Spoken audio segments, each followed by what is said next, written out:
So I figured I'd do something different here and make a let's play video. Now mind you, my camera is not equipped to have me actually record what's on the screen whilst I, talk about it and my answers and things like that.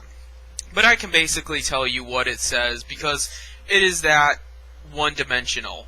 I mean, whenever you apply for a job, you expect the questionnaire, the personality assessment, and perhaps that was my problem. I'm going into this expecting it to actually be like a personality test, where I'm gonna get Super Saiyan Orochimaru or some shit. And no, that's not how it's like at all. Now, mind you, in a world where we're not a fascist dictatorship after another, the personality assessment would be to determine what would be the best place for you within a company or institution.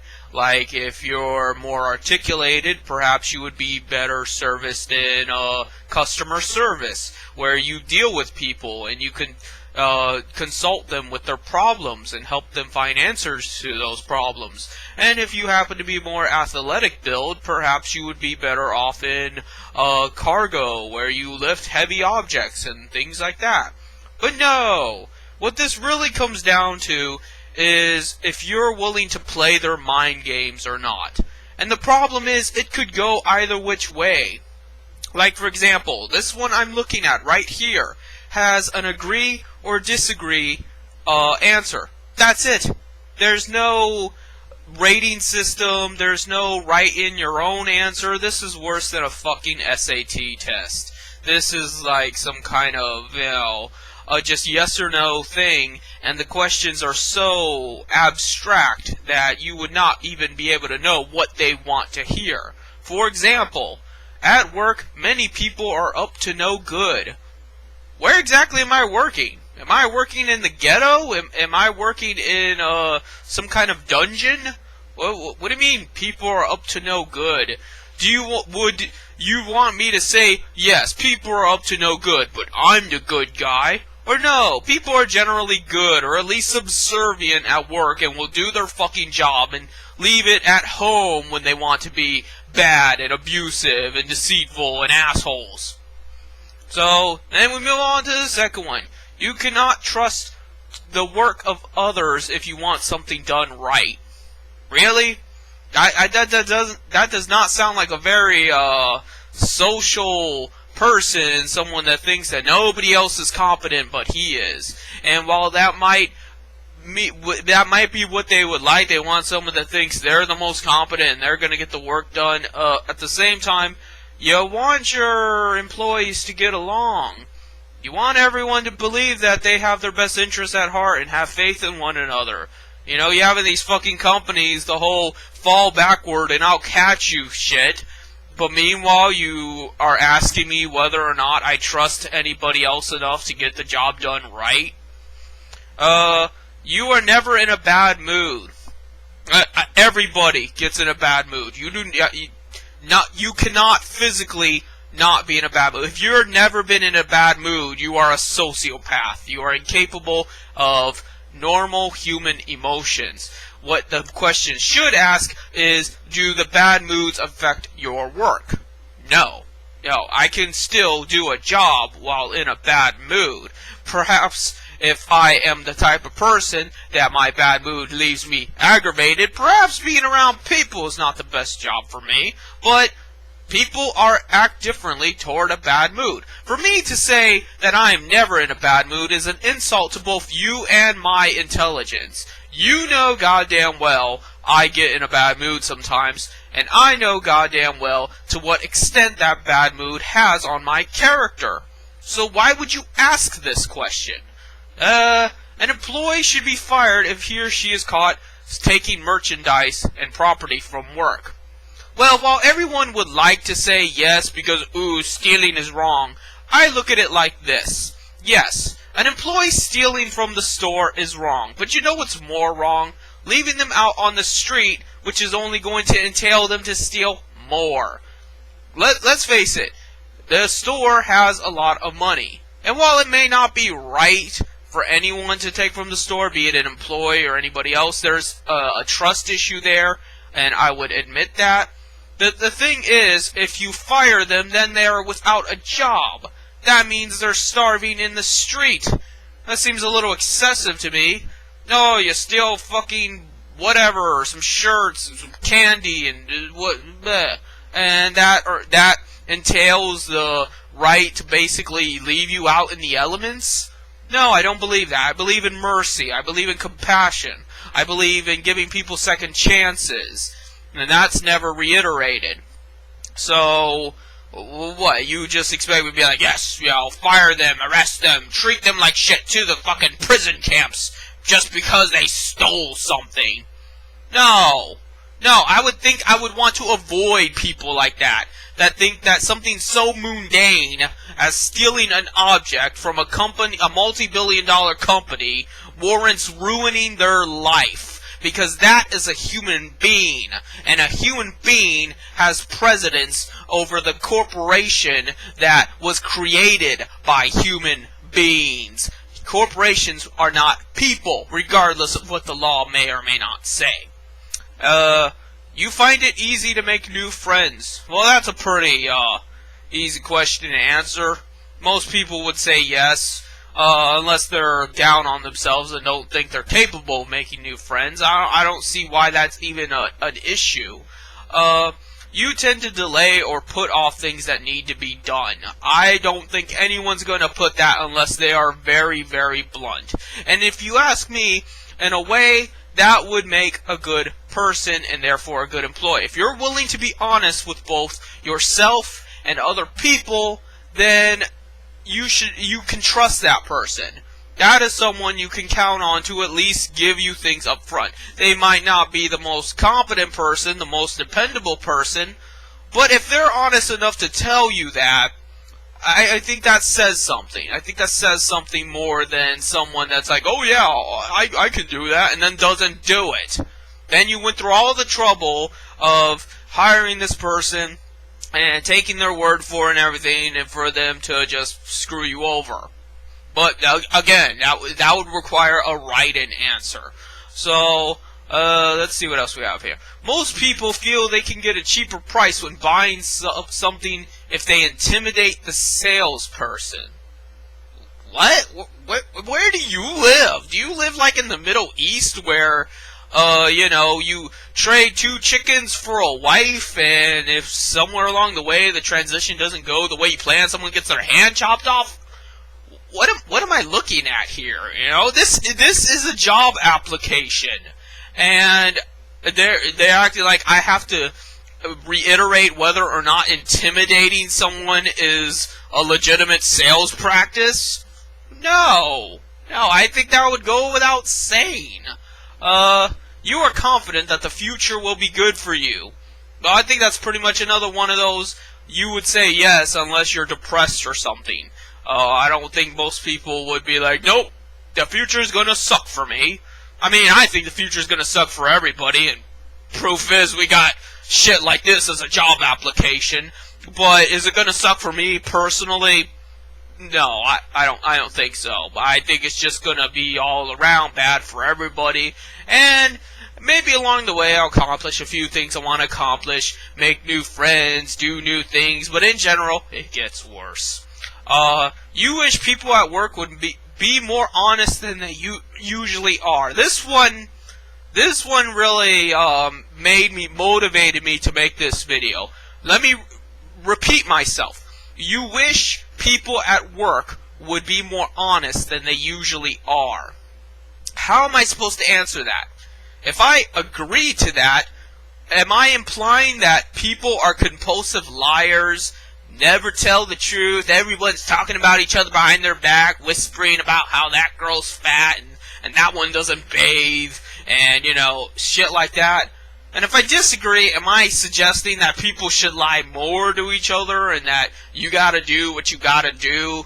Because I don't think either one of those is the right answer. To me, people are generally honest. They're not necessarily nice about it, but when they're at work, they basically tell you what's up.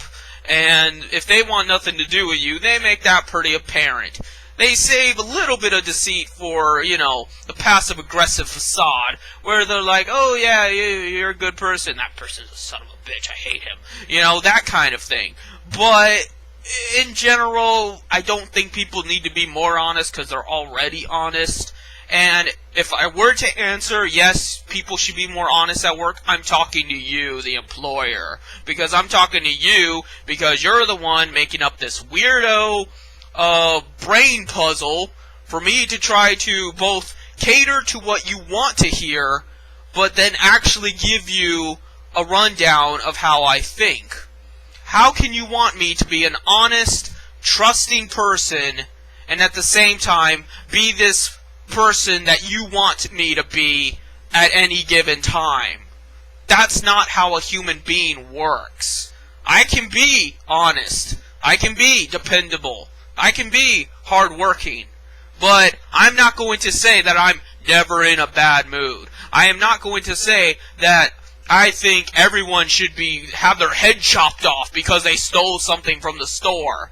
I am not going to say that, I work whenever, for whatever pay, regardless, and that I will, kiss your ass and massage your feet. No. I'm willing to do hard, good work for a decent pay, and I probably would be willing to compromise with said pay and work for a little less than I would really like, because, yes, I do need a job, and I know that I can't afford to be this arrogant ass about it. I understand that.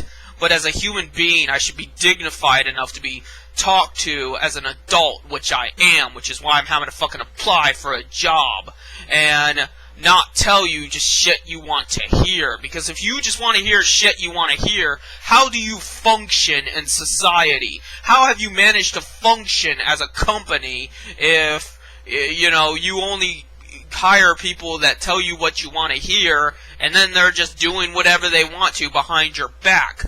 That's not... How can you say you want an honest, hard-working environment, but then put them in a position where they have to lie, or else you will not hire them to begin with? That doesn't make any sense, does it? But that's capitalism for you.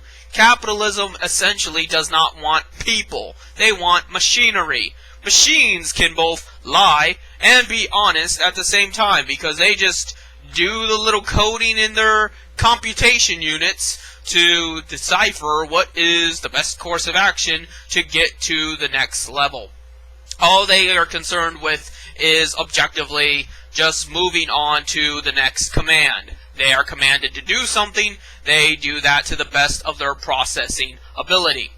So, that's what you want. You want a machine. At that, you want a machine that is able to process things in a human manner, which does not yet exist in our technological achievements. We are not able to have robots that can lie, and I definitely worry about the future of humanity when we do create robots that can lie. So that's nothing to look forward to, that's nothing you should aspire for, and in general, this just shows the darkness, the dreariness that is modern capitalism and society as a whole. And in some places it's worse than others. Like, Canada isn't as bad about it as, say, America. But in general, anyone in the first world is pretty much under the thumb of free market capitalism. And I would just say it's different by percentages amount. I would say whereas Canada is like 60% free market, maybe 40%. You got America that's at least 75 to 80% free market. And I say free market because there is a such thing as controlled market, but that's still capitalism too.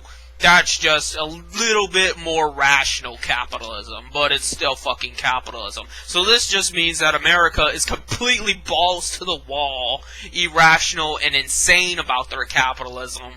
But, it doesn't help to just be status. That's not going to get anything better. That's merely going to make you more efficient, make you a better machine, but in no way does it suggest that we are freer because of it, that we are more secure in our rights and our liberties and our, needs as people or anything like that. And, everyone does videos of let's play this video game and about how ridiculously hard the game is and how, it's they showing their skill in that video game. But meanwhile, I'm doing this video to show you just how difficult it is to apply for a goddamn job. And they want to blame everything else. It's the welfare queens. It's the socialists. It's people are lazy. It's, the blacks and the Hispanics and the illegal immigrants. It's everything. It's always somebody else's fault. They never want to blame the system in and of itself. Well, guess what? There's no one else to blame. Because when I'm actually quoting word for word what a job is asking of me, and it makes no sense at all. It's just like the inane ramblings of a homeless person. You can no longer blame some ethnic group. You can no longer blame some certain political party. You have to admit something is wrong with the system in and of itself. And until you're willing to admit that, it's going to get worse. It always gets worse. So I guess that's really all I have to say. I just needed to make this video because so many people around me seem to think that I just don't want to get a job, that I'm just, some guy that wants to lay around and do nothing. No, quite the opposite. I take great pride in what I do. It's just the fact that nobody else does. Everyone preaches about how we should be more honest and have integrity and have courage and strength and fortitude, and that we should take pride in what we do and have personal ethics.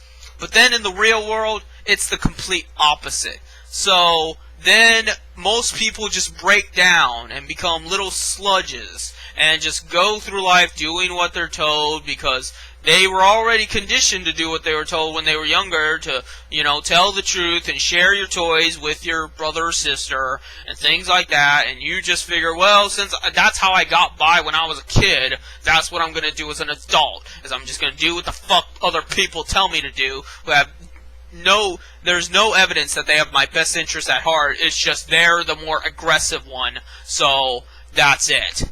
But even as a child, I had a very large problem with that. I had a problem with people telling me what the fuck to do when there was nothing to suggest that they knew what the hell they were talking about. People that know what they're talking about don't need to command. They make propositions, and if those propositions sound good, you can, as a human being, rationalize in your head, there might be something to what he's saying. Maybe I should listen to him, but I am not bound by any law or any sort of agreement to listen to him. That's how human beings got this far. But everyone forgets that and just wants to go back to, if you don't do what I say, you're either going to get fired, get shot, or at the very least, get ritualistically abused verbally by everyone around you. And then you wonder why people are eating each other's faces off, and why all the little fishies are dying, floating up to the top of the ocean, why there's no more bees, and why birds are falling from the sky, and things like that. You are killing yourselves with this mentality, and you're just too fucking stupid to see it. So, I guess that's it.